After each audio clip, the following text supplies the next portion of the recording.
Você que está me assistindo, minha querida aluna, meu querido aluno, hoje nós temos novidades, ok? Hoje nós vamos aprender sobre contestação, beleza? Eu trouxe para vocês, ou para você que ainda não sabe o que é autos de um processo, é isto daqui, ó. Beleza? Deixa eu tirar um pouquinho da luz aqui, deixa eu ver se dá para você ver. Isso aqui, galera, é o autos de um processo.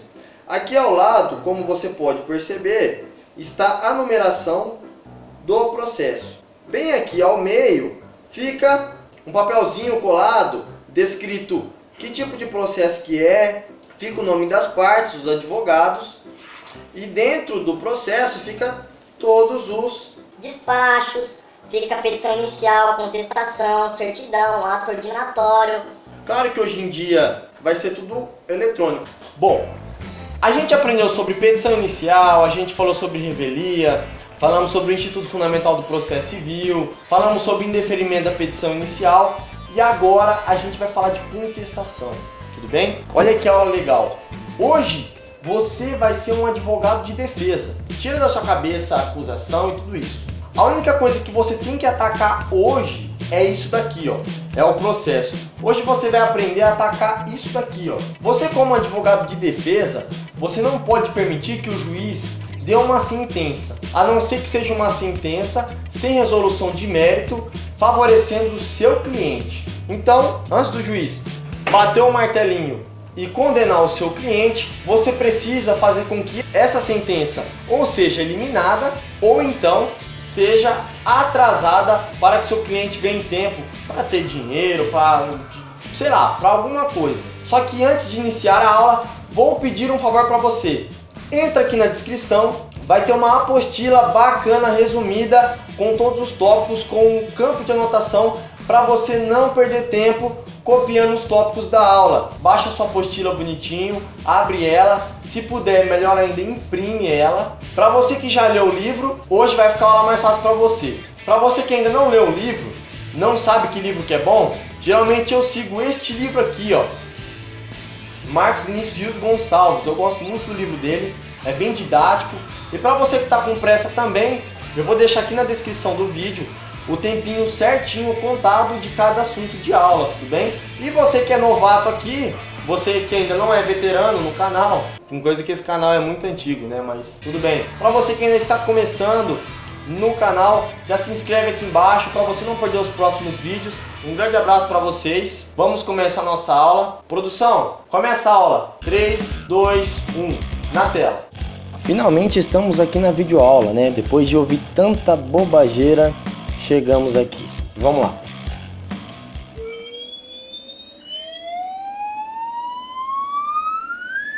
Vamos primeiramente fazer a nossa introdução, que toda aula a gente faz, né? Para a gente começar a ampliar o nosso conhecimento. Nós aprendemos que o processo, ele se inicia com o quê? Com a petição inicial, né? A petição inicial, então, ela inicia o processo. E quem que postula essa petição inicial? Quem postula a petição inicial é o autor da ação, né? Ele é o responsável por iniciar esse processo. E o que o autor quer com essa petição inicial? Ele quer que o juiz aplique uma sentença favorável a quem? A ele, não é? A ele quem? Ao autor. Qual é a intuição do autor quando ele inicia um processo? É ter uma sentença favorável a si. O que seria a contestação? A contestação, diferentemente da petição inicial, ela não ataca uma parte do processo. O autor, quando ele postula a inicial, a intuição dele é atacar quem? Atacar o réu, não é verdade? Ele quer atacar o réu. Já a contestação, ela ataca o processo, entendeu? Então, a contestação, ela serve de ataque no processo. Para que a contestação ataca esse processo? Ela ataca esse processo com o intuito de atrasar o processo ou até eliminar esse processo, tudo bem? Então, o intuito do réu aqui, quando ele apresenta a contestação, é atrasar o processo ou eliminar. Atrasar o que chamamos de defesa dilatória e eliminar o processo é o que chamamos de peremptória, tá ok? Não precisa se apavorar, Não precisa arrancar os cabelos da cabeça, que a gente vai ver isso aqui pra frente, tá? Calma aí que nós vamos pular o slide e a gente vai chegar lá.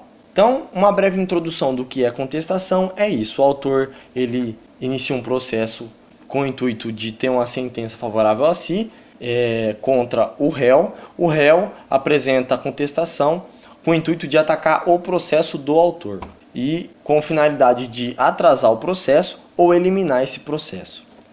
E vamos prosseguir. E o prazo? Você pode estar pensando assim, eu já sei, o prazo é 15 dias. A gente sabe que realmente o prazo é 15 dias, só que o novo CPC, ele trouxe muitas inovações. Antigamente não era obrigatório, entendeu? A conciliação. Hoje, parcialmente né? Então vamos lá. Primeiramente, o que acontece? O autor ele postula uma petição inicial no judiciário. A gente aprendeu lá na aulinha da petição inicial, uma das primeiras aulas que eu fiz, a gente viu que o autor ele postula a petição inicial, né? O juiz vai fazer o tal do requisito de admissibilidade, verificar se essa petição ela vai ser considerada apta. Em seguida, ele vai verificar se a matéria ela é de direitos indisponíveis, se há possibilidade de conciliação. Se há possibilidade de conciliação, ele vai citar o réu sobre a data da audiência dessa conciliação, ok? E o que vai acontecer? O réu ele pode dizer que não quer a conciliação e o autor também dizer que não quer, e aí não vai haver conciliação. Se ele se manter inerte ou até dizer que quer a conciliação, dizer sim para a conciliação, aí sim a gente vai para a fase de conciliação. Só que se ele disser que não quer conciliação, ele já vai ter que apresentar a sua contestação, porque o prazo dele já começa a ocorrer a partir da data em que ele postula, em juízo, obviamente, a sua contrariedade sobre a conciliação. Ou seja, ele diz que não quer a conciliação, não quer resolver de uma forma pacífica. Então, para que o juiz vai designar uma audiência se o autor que disse que não quer uma conciliação, ele também disse que não quer, ok? Então, nesse caso aqui, vai haver uma audiência de conciliação se ele disser sim, ok? Se ele disser não, o prazo dele já começa a ocorrer a partir do dia em que ele peticiona a sua declaração negativa sobre a conciliação. Aí vai ocorrer o prazo que é de 15 dias, né? Que aí vocês já sabem. Segunda hipótese que pode ocorrer é quando há um litisconsórcio passivo. Vamos ilustrar da seguinte forma. O autor, ele na sua petição inicial, ele diz que não quer a conciliação, ok? Postula em juízo, o juiz faz o requisito de admissibilidade e declara essa petição apta. Aí o juiz cita o litisconsórcio, tá? Que são mais de um réu no polo passivo. Então é dois réus. Esse réu aqui, ele diz que não quer a conciliação. Esse réu aqui, o japonesinho, que está aqui como ilustração, ele diz que quer a conciliação, que ele verifica um possível acordo. Como que vai ocorrer o prazo agora? É de 15 dias? Sim, mas e aí? Um falou que sim, o outro falou que não. Será se mesmo esse que disse que não, ele vai ser obrigado a fazer a conciliação? Será se o prazo vai ocorrer só para ele? E aí? Quando ele disse que não, que ele vai peticionar em juízo dizendo que não quer a conciliação, o prazo dele já vai começar a correr a partir da data em que ele postula a sua negativa sobre a conciliação. Se ele não postular a sua contestação no prazo, a gente já aprendeu na aula anterior que ele será considerado revel e poderá sofrer efeitos de revelia. Beleza? Já para o japonesinho aqui, que é o réu, para ele vai haver a conciliação, ok? Então, como ele diz que quer conciliação, o juiz vai designar uma data de audiência e aí ele vai se integrar no polo passivo da conciliação e o autor no polo ativo, e o prazo dele só vai começar a correr a partir da data da conciliação, se caso ela não for frutífera, tudo bem? Por quê? O que é frutífera? Quando tem acordo. Quando não tem acordo, se chama-se infrutífera, tudo bem? Então, como eu havia dito na aula da petição inicial, o que vocês que vão ser futuros advogados têm que enxergar aqui? O que vocês devem observar, da data em que o réu toma ciência do processo, o juiz ele vai designar uma conciliação 30 dias após a ciência do réu. Então, o réu, quando ele aceita a conciliação, ele consegue obter mais prazo. Por quê? O prazo dele só vai começar a ocorrer após a data da conciliação. Entendeu? Então, após o dia da audiência, o prazo dele começa a contar 1, 2, 3 até o 15, né?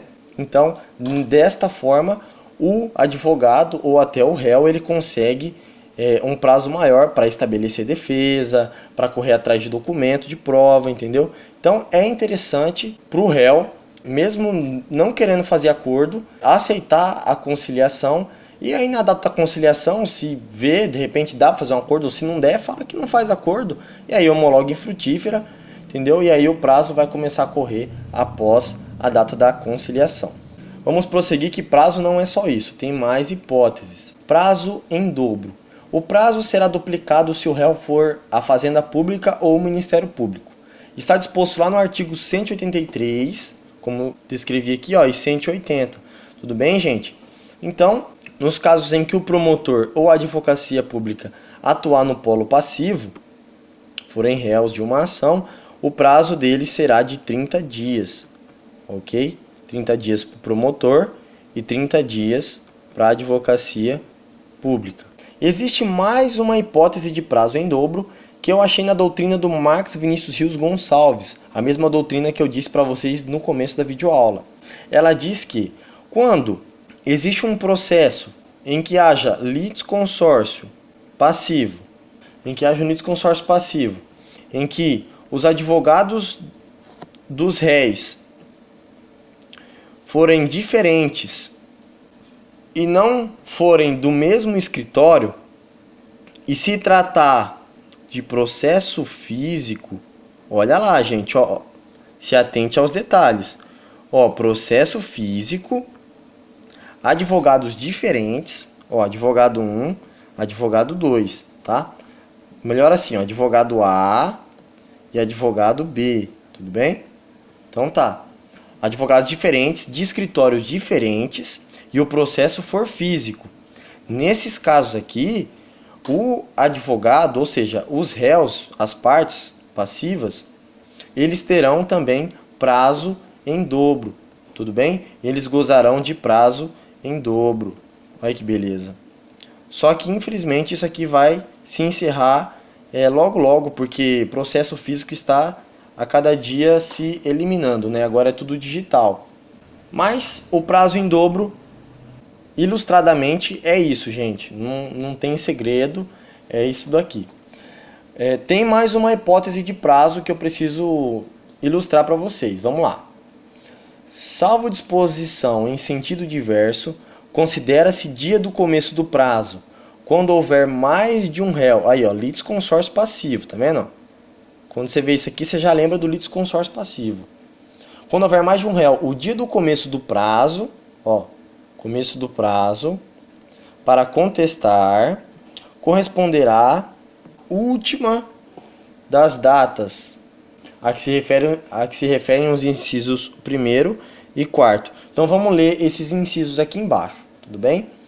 A data adjuntada aos autos do aviso de recebimento. Então, o prazo ele começa a contar da data da juntada dos autos do aviso do recebimento, que eu vou explicar para vocês logo logo, quando a citação ou intimação for pelo correio. Olha só que bacana. Para quem não sabe o que é um AR, quando você envia uma carta para uma pessoa, você pode pedir com AR, um aviso de recebimento. Então, quando a pessoa receber lá na residência dela essa carta, ela vai assinar um documento. Esse documento que ela assina volta na sua residência para mostrar para você quem recebeu, o nome da pessoa que recebeu e se a pessoa recebeu ou não. Então, o prazo começa a contar quando chega lá no fórum o aviso de recebimento de que as partes foram devidamente citadas quando for pelo correio. É aquilo que eu te falei, a pessoa pode ser citada tanto pelo oficial de justiça quanto pelo correio. Qual é a diferença de um para o outro? Geralmente se utiliza-se o correio quando for de município diferente, que for muito longe e o oficial de justiça não pode ir, aí faz por citação postal, né? A gente chama de citação postal. Que aí manda uma carta citando juntamente com a R. Quando chega esse AR mostrando que a pessoa foi devidamente citada, aí juntado dos autos começa a contar prazo. Beleza? O dia útil seguinte ao fim da dilação assinada pelo juiz, quando a citação ou intimação for por edital. Olha só que bacana isso aqui. Deixa eu explicar isso para você. O autor ele pede para o juiz a citação do réu por edital, quando não consegue achar o cara mesmo, entendeu? Então, o juiz despachando a citação por edital, autorizando a citação por edital, o prazo começa a correr no dia útil seguinte. Então, o juiz ele despachou aqui. Ó, o juiz aqui deu o despacho autorizando, ok? O juiz autorizou a citação por edital. Após esse despacho, ele será publicado no Diário Oficial de Justiça. Após ele ser publicado, começa a correr o prazo aqui, ó. Publicou ele aqui no dia 2, após a data da publicação, no dia útil subsequente. Então, começa a contar o prazo aqui, ó. Então, aqui já começa a transcorrer já o prazo já da citação por edital. Então, aqui já vai decorrer o prazo para o réu se manifestar quando for por edital. Beleza? Isso aqui é bacana você entender. Então, não é da data do despacho. Primeiro, após o despacho, tem que ter a publicação desse despacho. Após a publicação, pula um dia, conta o dia subsequente e aí vai transcorrer o prazo até chegar nos 15 dias. Beleza? E uma outra observação que eu tenho que passar para vocês, quando há um litisconsórcio passivo e todos moram na mesma cidade, então a citação pode ser feita pelo oficial de justiça, ok? Então aqui na nossa ilustração, o oficial intimou o primeiro réu e o segundo réu, ok? São tudo litisconsórcio passivo. Só que note-se que o terceiro está aqui, ó. Ele ainda não citou o terceiro. Olha aqui o terceiro aqui, ó. Quando que vai transcorrer o prazo para esses dois aqui, ó? Para esses dois indivíduos aqui. O prazo dele só começa a correr a partir da data em que o oficial de justiça citar esse terceiro e após a citação ele levar todas as citações para o fórum. Então o prazo vai começar a correr a partir da data em que ele citar os três. Ah, ele citou um. O prazo desse aqui começa a correr? Não. O prazo dele só começa a correr na hora que citar todos os réus. Aí quando ele levar essa citação para o fórum, o escrevente, tá vendo aqui a citação? O escrevente, ele vai fazer a juntada nos autos do processo e quando ele faz essa juntada, ele já discrimina já qual foi a data que chegou essa citação e aí a partir desta data começa a correr o prazo para contestação. Então vamos prosseguir agora, que agora a aula vai ficar bacana. Como é feito um protocolo na contestação? Às vezes a pessoa pode ter dúvida, então por isso que eu coloquei isso aqui para você. Ele funciona assim, ó. Fica ao lado da folha, pelo menos no processo físico, tá? Agora vai ser digital, eu não sei ainda como funciona, mas no físico é assim, ó.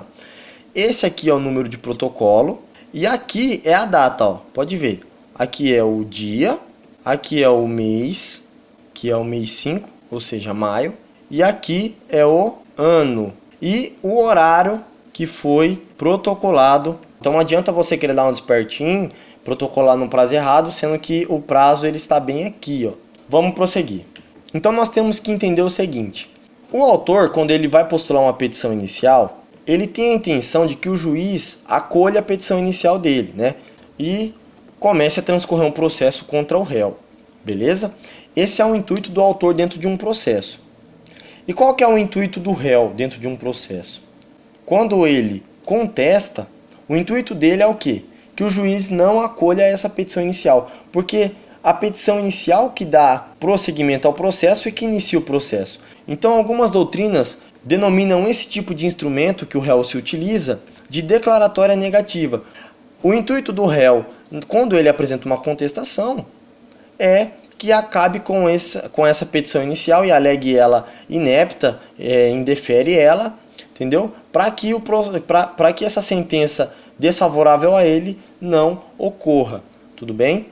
Você pode me perguntar, tá, mas o réu não pode atacar o autor quando ele apresenta uma contestação? Não, ele não pode atacar o autor, ele tem que atacar o processo, tá? A finalidade dessa contestação é atacar isso daqui, ó.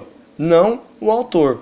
Só quem ataca um dos polos aqui é o autor que ataca o réu.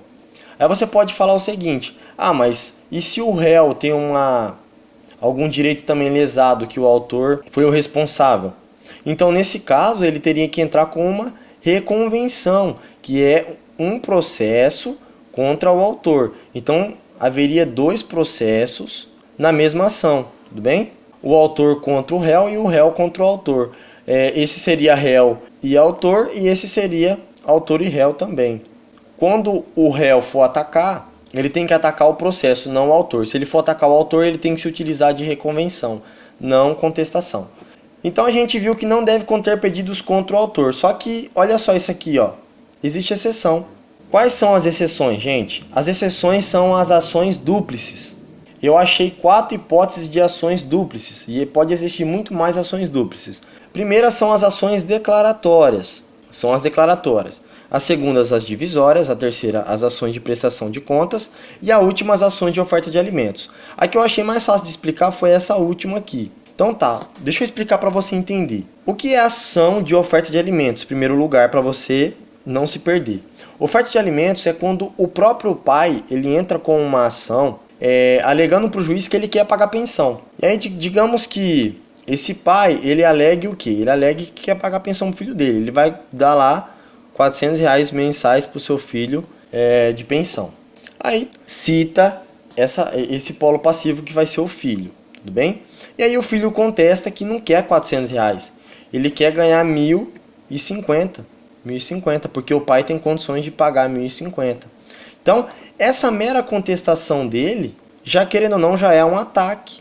Por quê? Porque a mera postulação de resposta dele já atacou já o que o pai alegou que poderia pagar, tudo bem? Então essa é a exceção nos casos em que a própria contestação do réu já vai ser um ataque já contra o autor, que não seja uma reconvenção. Nesse caso aqui não é reconvenção, tudo bem? Isso aqui se chama ações dúplices.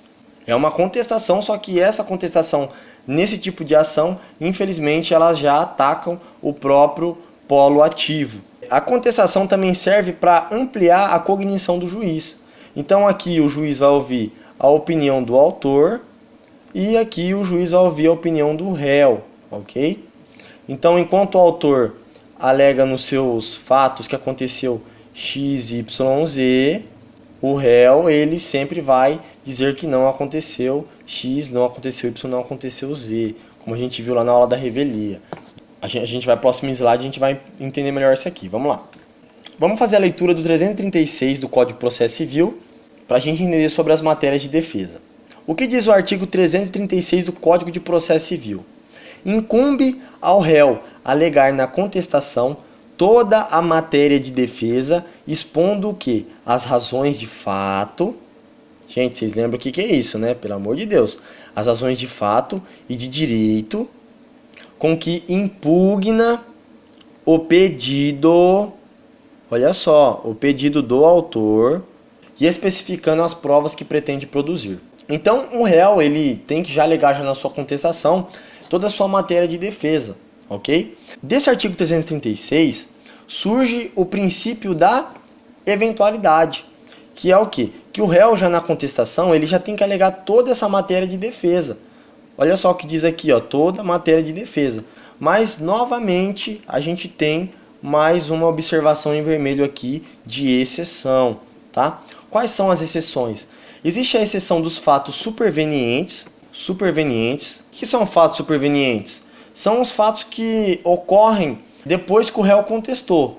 O réu já fez a contestação, aconteceu um fato novo dentro do processo. Entendeu? Então, nos fatos supervenientes, ele pode alegar uma nova contestação. E também existe a exceção das matérias de ordem pública. Tá? Eu fiz uma tabelinha aqui para a gente entender. Matérias de defesa. Existem as objeções, as de ordem pública que são chamadas também de objeções, e as que não são de ordem pública, que também são chamadas de exceções. Tá? As de ordem pública são aquelas matérias em que o juiz ele pode reconhecer de ofício. E elas também não precluem. Me dá um exemplo. Um exemplo de uma matéria de ordem pública seria a incompetência absoluta do juiz. Então, se o juiz ele é incompetente para julgar tal matéria, e essa incompetência ela é absoluta, mesmo o réu não alegando na primeira oportunidade que ele tem, que é a contestação, ele pode alegar posteriormente em qualquer fase processual. Por quê? Porque é de ordem pública. Então aqui tem a petição inicial, ele é citado, apresenta a contestação, ok? E aí vai ter a fase aqui de instrução e julgamento. Instrução, então vai ter a fase instrutória para depois haver a sentença. Se aqui na fase instrutória ele já alegar de cara já essa incompetência do juiz, ele poderá fazer. Por quê? Porque é uma matéria de ordem pública. Essa questão de ordem pública e de não ordem pública, ela é bastante discutida na área do direito. Inclusive existe livros sobre isso, porque é um assunto muito complexo, né? E também existe as matérias que não são de ordem pública, que elas precluem se não alegadas na contestação, como por exemplo, incompetência relativa do juiz. Incompetência relativa, o juiz é relativamente competente. Então a incompetência relativa do juiz, ela deve ser alegada já como preliminar de contestação. Ó juiz, você é relativamente incompetente. Você poderia ser competente em tais hipóteses, mas como essas hipóteses não existem, então você não é competente. Então, nesses casos aqui, o réu ele tem que alegar já na sua contestação. Tudo bem? Então, aqui tem petição inicial, citação, contestação. Se ele não alegar aqui na contestação e querer alegar aqui na fase instrutória, como no exemplo anterior, ele não poderá mais alegar aqui. Já foi precluído já o prazo de contestação de alegar essa incompetência relativa do juiz. Tudo bem? Deu para entender? Vamos para frente. Tipos de defesa. Existem as defesas processuais cujo acolhimento extingue o processo sem resolução do mérito. Isso é interessante, porque quando extingue o processo, nós chamamos isso de peremptória. E a segunda hipótese fala o seguinte: o acolhimento não extingue o processo, mas retarda o seu andamento. Se retarda o andamento, ele dilata o andamento. E se dilata o andamento, chamamos de dilatória. Dilata as fases processuais. Faz com que o processo se retarda e passe mais tempo para chegar na sentença. E as substanciais e de mérito, que é analisada após as preliminares de contestação. E quais são as preliminares de contestação? As preliminares de contestação são essas duas hipóteses que eu elenquei aqui para vocês, ok? Essas duas hipóteses aqui são as preliminares de contestação. Por que preliminares de contestação? Porque ele tem que colocar na sua contestação essas matérias em primeiro lugar. Por isso que fala preliminares, ele tem que analisar essas duas matérias. As matérias em que vai extinguir o processo e as que vão retardar o processo, tudo bem? E onde é que está essas matérias? Essas duas matérias elas estão descritas no artigo 337. Está escrito o seguinte: incumbe ao réu, antes de discutir o mérito, alegar. Olha só, e tem os incisos. Aqui, na ilustração, eu separei as que são peremptórias e as que são dilatórias. Tudo bem? Então, o que eu peço para você fazer? Pegue o seu vade-mecum e já sublinhe ou anota na frente quais são as dilatórias e quais são as peremptórias, para você não se perder. Vamos falar das peremptórias. Quais são as peremptórias? Inépcia da petição inicial. Então, o réu ele tem que alegar a inépcia da petição inicial, se houver, obviamente. Perempção, ou seja, o autor entra mais de 2 ou 3 vezes com o mesmo processo, mesma causa de pedir. Litispendência, quando existe processos idênticos em juízos diferentes, tipo na comarca da cidade X tem um processo, na cidade Y tem o mesmo processo. Então há uma litispendência, ok? Isso aqui não pode ocorrer. Um desses aqui deve ser extinto para que o outro ocorra. Por que isso? Para que não haja decisões contrárias, né? Esse juiz alega que o réu tem razão e esse aqui alega que o autor tem razão. Aí não dá certo, né? Como é que vai cumprir duas sentenças que são contraditórias? Então, nesse caso, existe uma litispendência e deve ser alegada pelo réu já como preliminar de contestação. Coisa julgada, ó. Óbvio que coisa julgada, né? Se já julgou o processo, porque o autor entrou com a mesma causa, mesmas partes, mesmo pedido, então já é coisa julgada, meu filho. Por que você está entrando de novo? Então, não há o que se discutir. Convenção de arbitragem, esse da convenção de arbitragem é novidade, tá? E é bacana, por quê? O que significa convenção de arbitragem? As partes elas podem nomear um terceiro para julgar a causa se caso houver um problema. Esse terceiro é chamado de árbitro. Existe até casa de arbitragem, se eu não me engano lá em Campinas existe. Suponhamos que esse cara comprou um aparelho eletrônico, ok? E aí ele disse, ó, se eu tiver problema com esse aparelho eletrônico, esse cara aqui que é o terceiro, que ele é engenheiro mecatrônico, ele será responsável por julgar esse processo. E aí eles acordam, não, beleza, tal, não sei o quê. Então esse terceiro aqui, ele é competente para julgar o litígio desses dois indivíduos, ok? Então se há convenção de arbitragem e essa convenção de arbitragem já foi homologada, entendeu? Já foi pacificada, não há que se discutir no Poder Judiciário. Obviamente, se o réu não alegar essa convenção de arbitragem, infelizmente, tacitamente, o Poder Judiciário vai entender que ele abriu mão da decisão desse terceiro, ok? Mas se ele alegar que há uma convenção de arbitragem, o juiz ele não vai meter o bedelho naquilo que já está resolvido, tudo bem? Quando houver ausência de legitimidade ou interesse processual. A gente já aprendeu isso também lá na aula do indeferimento da petição inicial, né?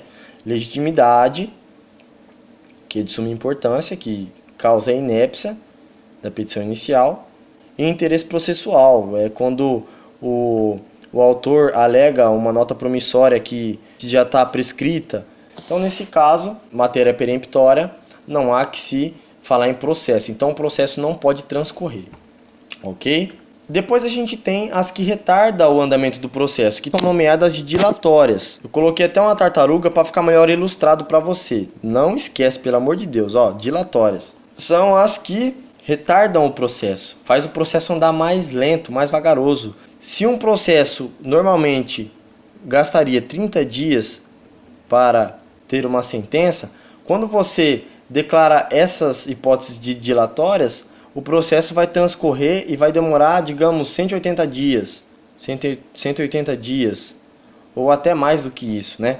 Para quem que é interessante isso? Geralmente os bancos eles gostam muito disso, né? Porque o banco ele ganha dinheiro emprestando dinheiro.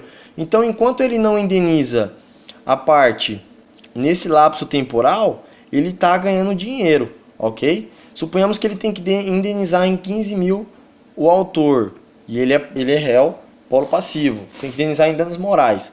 Se ele demorar 180 dias, imagina o quanto que o banco não arrecada com 15 mil. Só emprestando esses 15 mil para um, emprestando para outro.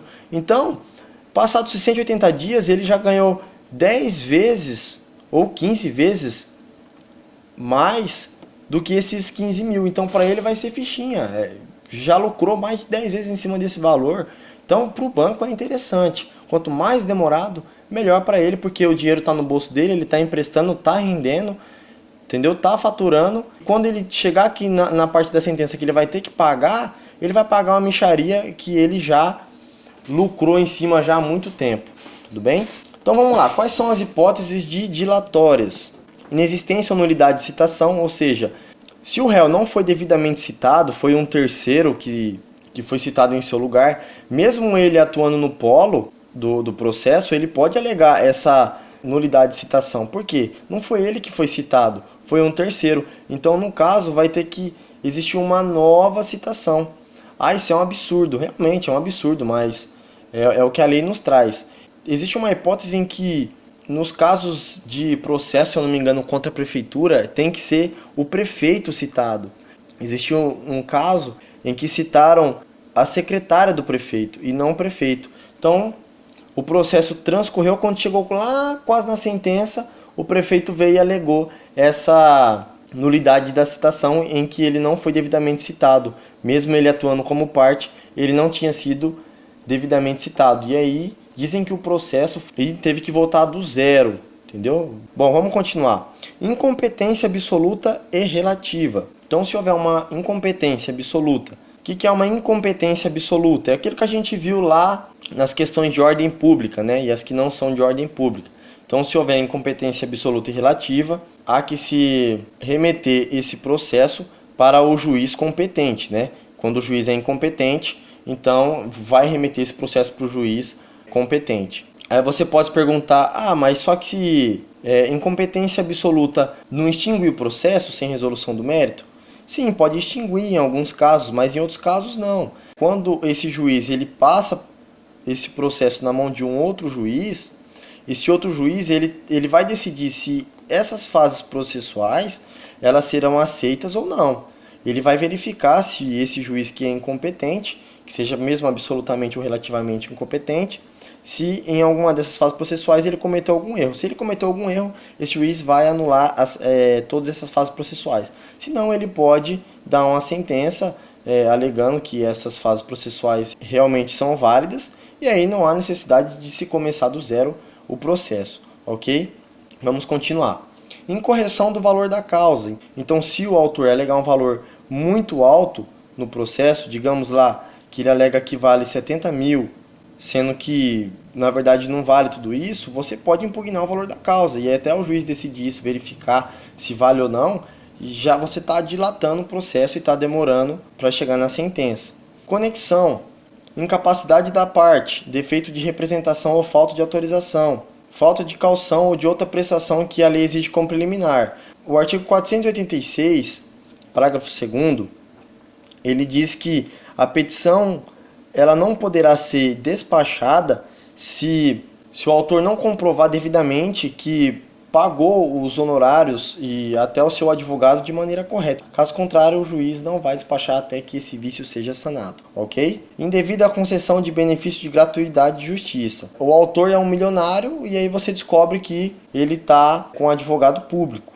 Obviamente, você vai alegar e aí até o juiz pedir para ele olerite, comprovação de renda, comprovação de imposto de renda anual, até ele apresentar tudo isso, o juiz analisar, você vai dilatar esse processo novamente. Então, essas são as alegações dilatórias, em que você faz com que o processo caminhe devagar e as peremptórias você aniquila o processo, você destrói o processo e aí você fica de cabeça fria, sem preocupação de um processo contra você. Prosseguindo, uma observação muito importante para você que vai prestar o OAB é sobre a questão de impedimento e suspeição do juiz.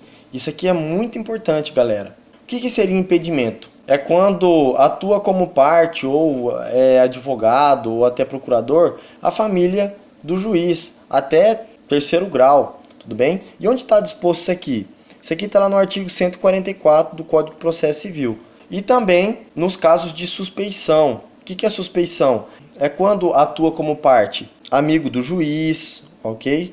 Algum amigo do juiz, obviamente. Que confiança que você vai ter se você chegar numa audiência e o cara for amigo do juiz? Você acha que esse juiz ele vai, vamos falar o português claro assim, ele vai ferrar com o amigo dele, para não falar fuder?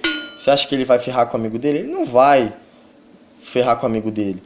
Você vai ficar com o pé atrás, falar, pô, esse juiz, será que ele é tão chato assim de ferrar com esse amigo dele aí e dar favorável a mim? Você não vai ter confiança, então esse amigo dele é suspeito.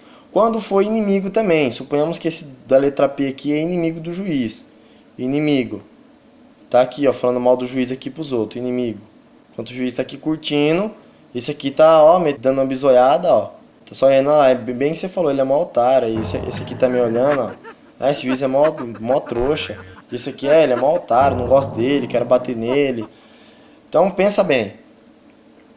Quando for amigo ou inimigo, entendeu? Ah, como que eu comprovo isso? Não sei, cara, mas se você puder comprovar por meio de foto, sei lá, alguma coisa, esse juiz será suspeito e aí ele vai ter que passar esse processo para um outro juiz, ok? É só isso? Não. Vamos ler o que está escrito no artigo 144, no inciso 3º e no parágrafo 3º. Isso aqui é importante, galera. Isso aqui é difícil de entender. Eu garanto que se você for ler isso sozinho, você não vai entender, então presta atenção nessa parte que eu vou ensinar. Existe impedimento do juiz, sendo-lhe vedado exercer suas funções no processo quando nele estiver postulando como defensor público, olha só, advogado ou advogada, se for a mulher dele, né?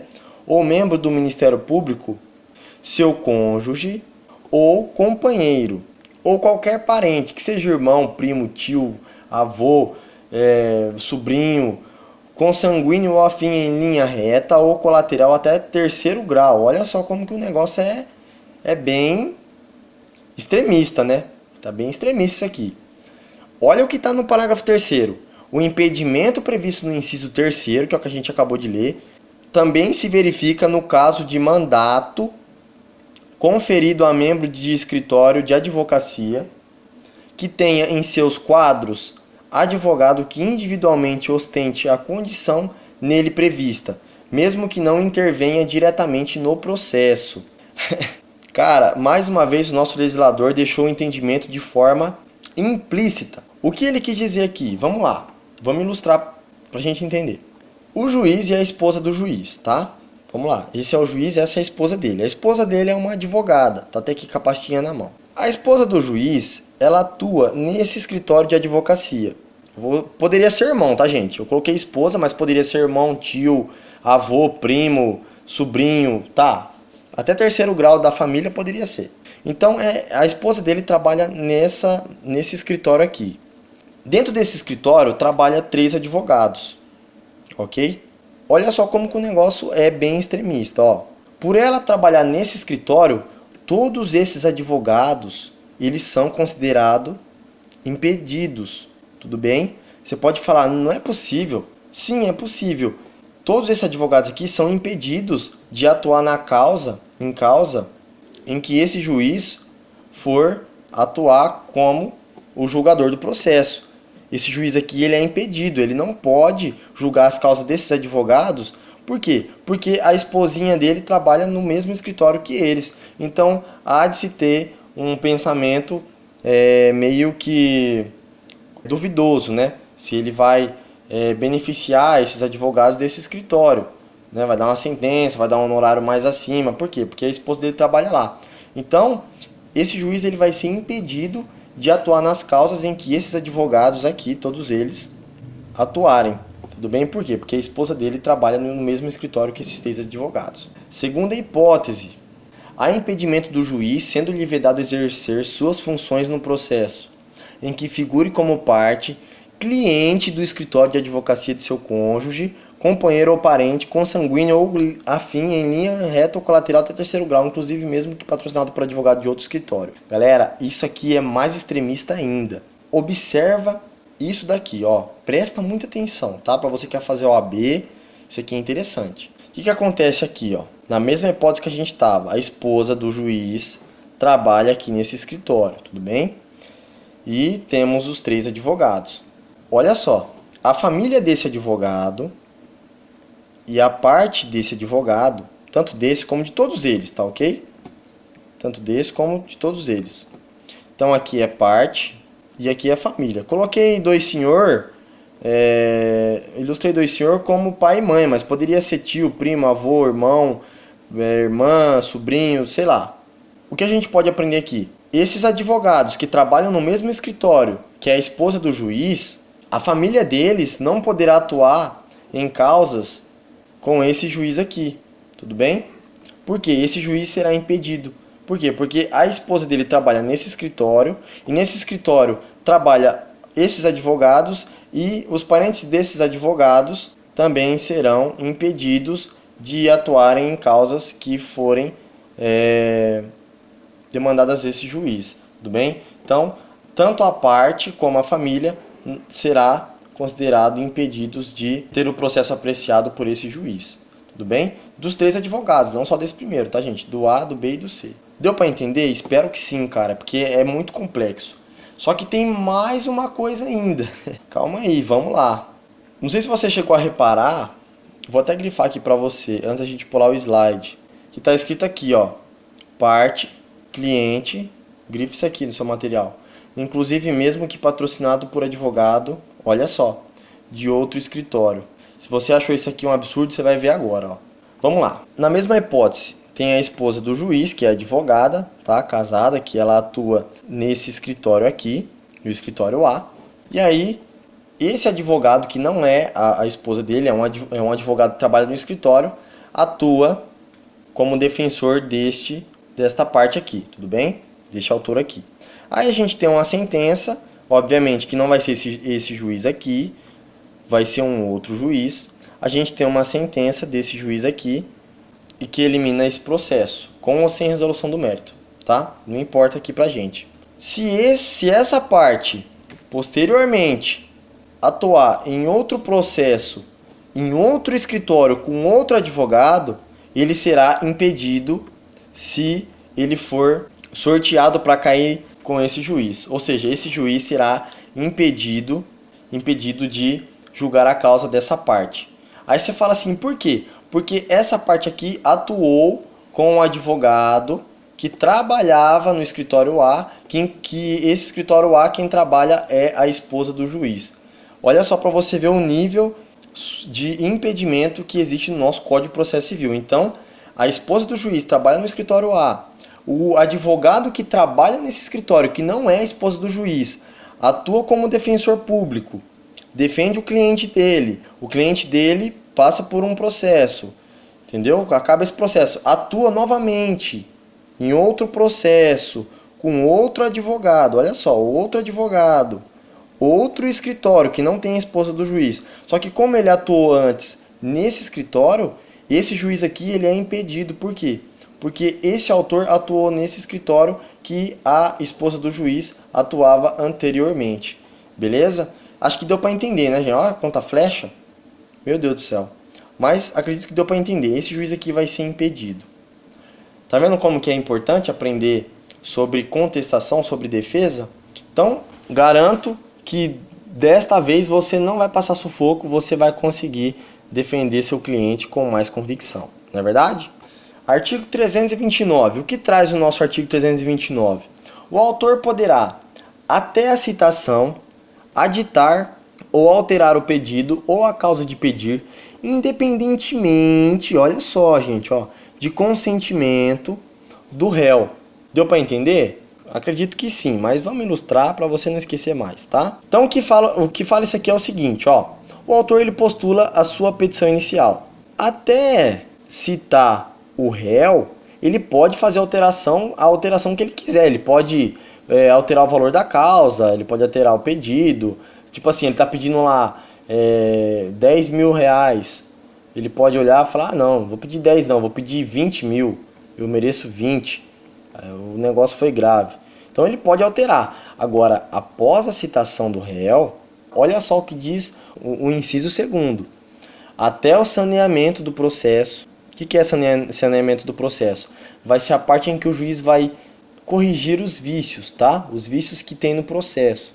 Não precisa se atentar a isso agora, eu vou só explicar só assim de maneira geral. É os vícios do processo, o juiz vai analisar quem tem que provar o quê, mais ou menos isso, tá? Essa é a fase de saneamento, a gente vai ver isso um pouco mais à frente, relaxa. Até o saneamento do processo, aditar ou alterar o pedido e a causa de pedir com o consentimento do réu. Então, após a citação, o autor pode fazer alteração? Ele pode, só que ele depende do quê? Da autorização do réu. E até a fase de saneamento, porque chegou na fase de saneamento, acabou, filho. Ninguém pode mudar mais nada. Chegou, acabou a mamata, acabou a brincadeira, agora chegou a fase saneadora para que o juiz já faz a sua sentença. Se ficar mexendo, como é que o juiz vai conseguir ter uma convicção? Então tá, nessas fases aqui, após a citação do réu, se ele quiser alterar alguma coisa, o réu ele tem que consentir, ele tem que autorizar. Entendeu? Então vamos supor, ele alegou aqui 20 mil. Chegou aqui na frente, ele fala assim, não, eu quero mudar para 15 mil reais. E aí o juiz ele vai intimar o réu sobre esse pedido de alteração, e aí o réu ele vai dizer, deixa eu alterar ou até não vai alterar. Entendeu? Porque às vezes o réu ele pode ser inocente, né, na causa, e aí, após a sua citação, é ele quem escolhe. E de repente o autor ele fez algum pedido que não existe, ele ofendeu a honra dele, vamos colocar como hipótese a honra. Ah, ele ofendeu minha honra. E aí depois ele verifica que não tem como provar ou que isso não aconteceu, foi só um fato inverossímil que ele alegou, um fato que não é verdade. E aí ele quer desistir depois. Você vai desistir se o réu deixar, porque o réu já foi citado, o réu tem ciência, o réu está aqui no processo. Agora você quer mijar para trás? Não, agora você vai se o réu deixar. O artigo 338 diz o seguinte: alegando o réu na contestação ser parte ilegítima ou não ser o responsável, olha só, não ser o responsável pelo prejuízo que o autor invocou na petição inicial, o juiz facultará o autor em 15 dias, ou seja, o autor tem 15 dias para alterar na petição inicial a substituição do réu. Parágrafo único. Realizada a substituição, o autor reembolsará as despesas e pagará os honorários ao procurador do réu excluído, que serão fixados entre 3% e 5% do valor da causa, ou sendo este irrisório nos termos do artigo 85, parágrafo 8º. Então, se for irrisório, um valor muito irrisório, aí o juiz vai decidir qual valor vai ser aplicado, tá? O juiz pode dar uma multa ali de 100, 200, 300 reais, não sei. Quando alegar sua ilegitimidade, incumbe ao réu, só que também o réu também tem uma contraprestação, ó, indicar o sujeito passivo da relação jurídica, discutida sempre que tiver conhecimento, sob pena de arcar com as despesas processuais e de indenizar o autor pelos prejuízos decorrentes da falta da indicação. Então vamos para a ilustração para você aprender. Vamos lá, galera. Então, primeiramente, o que vai acontecer? O autor ele vai entrar com a petição inicial, e o juiz vai citar o réu para apresentar a contestação. O que o réu vai fazer? O réu vai alegar que ele é parte legítima. Ele vai dizer, eu sou parte legítima, né? E aí? Ele alega que ele é parte legítima, e aí ele diz, quem é a parte legítima é esse cara aqui, ó. Ele dá uma de X9, né? Vou marcar aqui na barriga dele, X9, delator. Não que eu seja contra, tá, gente? Só tô brincando só. Eu sou a favor da delação nos casos da Lava Jato. Mas vamos lá. Ele vai e denuncia, fala, ó, quem é o réu é esse cara aqui, ó. Beleza? Até aí vocês estão seguindo o raciocínio, né? Então, se ele passou quem que é o verdadeiro réu no polo passivo, o autor ele vai ter que reembolsar o réu, esse réu que ele alegou que era réu, ele vai reembolsar. E além de reembolsar esse réu aqui que ele colocou errado, ele vai também pagar os honorários do advogado desse suposto réu que ele colocou na sua petição inicial. Então, além de reembolsar as despesas que ele teve para pagar um advogado para apresentar a contestação, ele ainda vai pagar uma multa de 3% a 5%, que é os honorários desse advogado aqui. E se o valor for irrisório, ou seja, um valor muito baixo, digamos lá que se for pagar 3% a 5%, vai dar, vamos supor, 60 reais. Aí o juiz ele pode aplicar um valor maior, entendeu? O juiz pode falar, não, pela idiotice do autor, paga 300 reais. Só a título de exemplo, tá, gente? Para vocês entenderem. E aí esse cara aqui ele vai atuar como polo passivo no lugar desse daqui.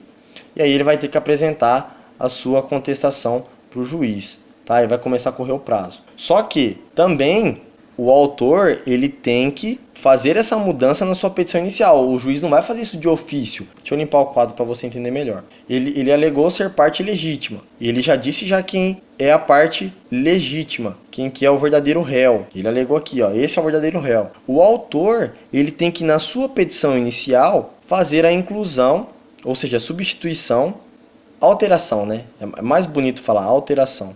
Ele tem que fazer a alteração, o pedido de alteração do polo passivo no prazo de 15 dias. Ele tem que alterar o polo passivo no prazo de 15 dias.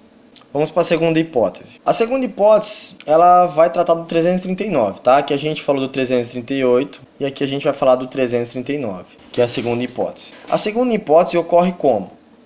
O autor entra com a petição inicial e o réu contesta e alega que é parte legítima, ok? Ele vem aqui e fala, sou ilegítimo. O juiz obviamente vai falar, e aí, mas você sabe quem é a parte legítima? Sei, mas não vou falar. Nesse caso, ele vai cair no artigo 339, ó. Quando o réu alegar sua ilegitimidade, incumbe ao réu indicar o sujeito passivo da relação jurídica, discutida sempre que tiver conhecimento. Então, se ele tem conhecimento, e o idiota já falou já para o juiz que tinha conhecimento, ele vai arcar as consequências que o autor teve e por essa dificuldade que ele está dando no processo para saber quem é a parte. Se ele sabe quem é a parte, ele tem que falar quem é a parte. Eu sei que isso cai muito na área do penal, mas eu vou dar um exemplo aqui só para a gente fixar melhor quando que ele arcaria com as despesas processuais e indenizar os prejuízos. Digamos que o autor ele perde um cheque, um talão de cheque, ok? Ele perde um talão de cheque. E aí, esse cheque ele é gasto lá, coisa de 3 mil reais. Gastaram 3 mil reais com o cheque dele, sendo que não foi ele, ok? Não deu tempo dele sustar o cheque, fizeram esse gasto. Descobriu-se a pessoa que utilizou esse cheque foi esse cara aqui, foi o Fernando. E o Fernando disse que pegou o cheque de um terceiro, ok? E que inclusive ele conhece. Só que ele fala que não vai dizer quem é o terceiro. Tem que indenizar esses prejuízos do autor e também a despesa processual que ele teve, que teve que pagar custo processual, teve que pagar para o oficial de justiça intimar ele na casa dele. Então tudo isso vai ficar para o Fernando, o trouxão que não quis delatar o delinquente, pagar e arcar com as consequências. Então ele arca sozinho porque ele é otário, tá? Agora a gente chegou na parte boa. Até agora a gente falou de defesa preliminar, tá, gente? Preliminar de contestação. Agora a gente vai falar de defesa de mérito. O juiz já analisou já a preliminar, o juiz viu que o processo vai transcorrer bonitinho, tal, analisou a dilatória e agora você vai jogar as defesas de mérito no caso que o juiz for dar a sentença, para o juiz analisar essas defesas de mérito, ok? Porque primeiramente o juiz vai analisar as preliminares de contestação, em seguida o juiz vai analisar as defesas de mérito, tudo bem? Então vamos lá. Existem as defesas de mérito direta, que está disposta lá no artigo 336 e 341, e as defesas de mérito indireta. É quando o réu impugna todos os fatos alegados pelo autor na petição inicial. Então aqui ele diz que não aconteceu esse X aqui, que não aconteceu esse Y aqui, e que não aconteceu esse Z aqui, tudo bem?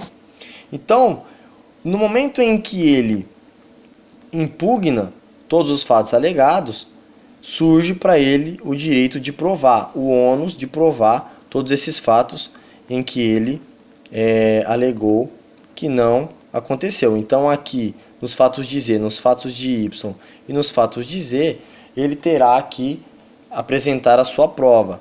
Claro, ele não precisa apresentar já de cara, já na contestação. Ele pode muito bem contestar os fatos e apresentar as provas depois. Só que se ele não apresentar a prova no prazo legal, ele será considerado rével e o juiz não vai considerar essas contestações feitas aqui. Tudo bem? E existe essa direta que eu acabei de falar, que é quando impugna todos os fatos que o autor alega. E além disso, existe exceção. Qual é a exceção? Deixa eu apagar o quadro aqui para não tampar o nosso colega aqui. O advogado dativo, o curador especial ou o defensor público, ele não precisa impugnar esses fatos aqui, um de cada, especificamente cada um. Ok? Ele não precisa especificamente cada um. Ele pode muito bem pegar e falar assim, ó, não ocorreu nenhum desses fatos. Não ocorreu nenhum desses fatos. Qual fato? X, Y e Z. Seria o quê? Seria uma forma genérica, né, de contestar. Seria uma contestação genérica. Contestação genérica a gente sabe que não pode. Só que nesse caso aqui, do advogado dativo, que é aquele advogado que a pessoa que é nomeado pelo juiz em cima da hora, o advogado da pessoa falta. E é uma matéria que a pessoa não pode ficar sem advogado. Então, acha um advogado ali no corredor ou ali na OAB, né, rapidão. O cara não sabe de nada. Não sabe de nada assim, não da matéria, mas o cara não sabe o que está acontecendo. Como que o cara vai apresentar uma defesa, uma contestação bem formulada? Não tem como, ele tem que contestar e aí depois ele vai atrás de prova e tudo. Mas ele pode apresentar contestação de forma genérica. O curador especial e o defensor público também, né? Defesa pública, a gente sabe que é abarrotada de processo. Então, eles podem fazer ali uma contestação genérica e depois eles ir atrás de provas. Onde está descrito isso? Está lá no 341, parágrafo único. Eu não vou ler porque a aula está muito longa e aí você abre o Vadimeco e dá uma olhada, tudo bem? E aí a gente também tem a defesa de mérito indireta, que alguns doutrinadores chamam de preliminares de mérito, tudo bem? O que é essas preliminares de mérito? São as defesas indiretas que modifica, extingue e impede o que o autor alegou aqui nos fatos, tudo bem? Eu chamo isso de MEI, ok? MEI. Então, método mnemônico para você, eu sempre passo um. Então, MEI. MEI é a mesma coisa de que microempresa individual, ok? Voltando aqui no nosso raciocínio. O que seria essa extintiva? Vamos começar com a extintiva. A extintiva seria o pagamento ou até a decadência, né? A decadência pode ser também considerada a decadência. E a impeditiva seria a prescrição do direito, ok? A prescrição do direito. Então vamos lá, vamos ilustrar aqui melhor. Então aqui o autor ele alega em seus fatos, deu um prejuízo dele de danos materiais porque quebrou aqui, ó, o vidro, o para-brisa do carro dele, e contesta, apresenta sua contestação e diz que não quebrou. Eu não quebrei e eu não estava lá nesse lugar. E eu tenho como provar porque eu estava viajando. Ora bolas, esse fato é modificativo. Por quê? Modifica o entendimento dos fatos. Porque se ele não estava e ele tem como comprovar que ele não estava no local naquele momento, ele comprova através de quê? De foto ou até de uma lista de chamada. Digamos, ele fala assim, eu não estava nessa rua nesse dia, eu estava na faculdade. Olha lá, leva a lista de chamada da faculdade. Olha só, senhor juiz, eu estava presente na sala de aula, entendeu? Então, nesse caso, ele trouxe um fato diferente, fez uma defesa indireta e acabou trazendo um fato modificativo. Ou então ele diz o seguinte, senhor juiz, realmente, eu quebrei mesmo. Ou seja, ele confessa que quebrou. Juiz, eu quebrei, só que está aqui a nota promissória que eu já arrumei já esse para-brisa do carro. Olha aqui a nota promissória aqui, tudo bonitinho, ó. Olha aqui a nota do funileiro, que ele fez a troca, que ele cobrou a mão de obra, tá tudo aqui, ó. Então, nesse caso, ele traz um fato extintivo, né? Porque ele demonstra que já pagou e demonstra que já foi sanado o vício. Então, é uma defesa indireta. Ou então, nos casos em que o autor ele traz uma nota promissória, né? Ele vem aqui cobrar uma dívida e aí o réu fala, realmente, eu devo, não nego, pago se puder, né? Só que eu devo isso há mais de 6 anos, essa nota. Ele vem alegar agora. Ou então ele fala, eu devia, eu já paguei, tá aqui o comprovante aqui, ó. Tá aqui o recibo aqui, ó, assinado por ele, tudo. Então, nesse caso aqui, é uma defesa de mérito indireta. Quem que ataca os fatos que o autor alegou, fazendo com que essa petição inicial dele julgue sem resolução do mérito por conta dessas alegações que o réu faz. Tudo bem? Vamos ver se tem mais alguma coisa. Chegamos ao fim da nossa aula. A aula ficou, acredito que de 1 hora. Na verdade vai ser um aulão, né? Chegamos ao fim das preliminares de contestação, defesa de mérito, fatos modificativos, extintivos e impeditivos. E agora na próxima aula a gente vai falar de reconvenção, tá? Reconvenção, que também é uma aula bem complexa. Eu havia dito que essa aula aqui seria complexa. E ela foi mesmo complexa. Você viu o tanto que demorou essa aula? Então agora a gente vai tratar sobre reconvenção. Galera, eu tô cansado, já é mais de meia-noite, agora é 00:20, pra você ver, né? O esforço que eu faço pra passar essas aulas pra vocês. Então deixa um comentário aí pra mim, por favor, ok? Aluno ou aluna que está assistindo, eu agradeço aqui, cara, a sua participação, muito obrigado. E a gente vai se ver na próxima aula, ok? Galera, um forte abraço pra vocês, um beijo pras meninas e um aperto de mão pros meninos. Tchau, tchau.